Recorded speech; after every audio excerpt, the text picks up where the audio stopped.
बिस्मिल्लाहिर्रहमानिर्रहीम। अस्सलाम वालेकुम। You are watching Islamic AU info YouTube channel.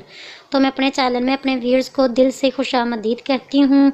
और आज मैं कर्ज़ से नजात का वजीफ़ा आप लोगों से शेयर करूँगी। अगर किसी पर कर्ज़ है, भारी कर्ज़ है, या कोई जेवर का कर्ज़ है, या सोने का, गोल्ड का, किसी भी किस्म का पैसे का कर्ज़ है, तो आप ये अमल कीजिए, अल्लाह ताला के फजल व करम से कर्ज़ उतर जाएगा।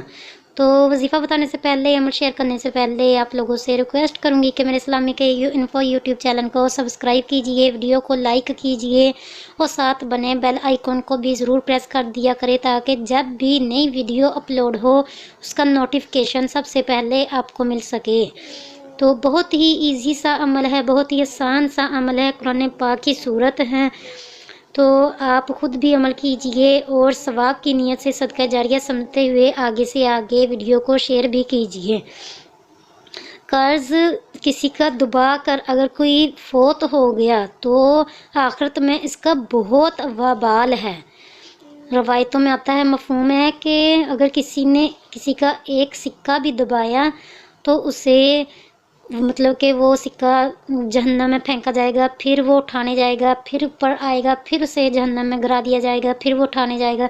ऐसे ही उसके साथ होता रहेगा।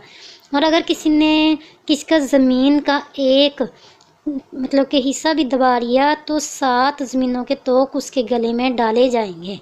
तो किसी का भी कोई हिस्सा, कोई मतलब कि कर्ज़ नहीं दबाना चाहिए, कोई पैसा नहीं दबाना चाहिए, किसी का लेन देन दुनिया में कर देना चाहिए। कोई पता नहीं मौत का कब आ जानी है। तो कर्ज़ से नजात का बहुत ही आसान सा अमल है।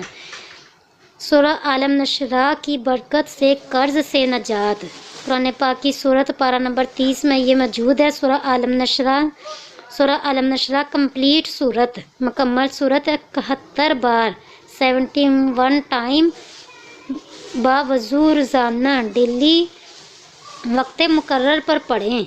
आपने एक वक्त मुकर्रर कर लेना है, उस पर पढ़ें। इंशाअल्लाह अज़ीज़ कर्ज़ से नजात आपको मिल जाएगा। इसके अव्वल आखिर दुरूद पाक। तो अल्लाह हाफिज़।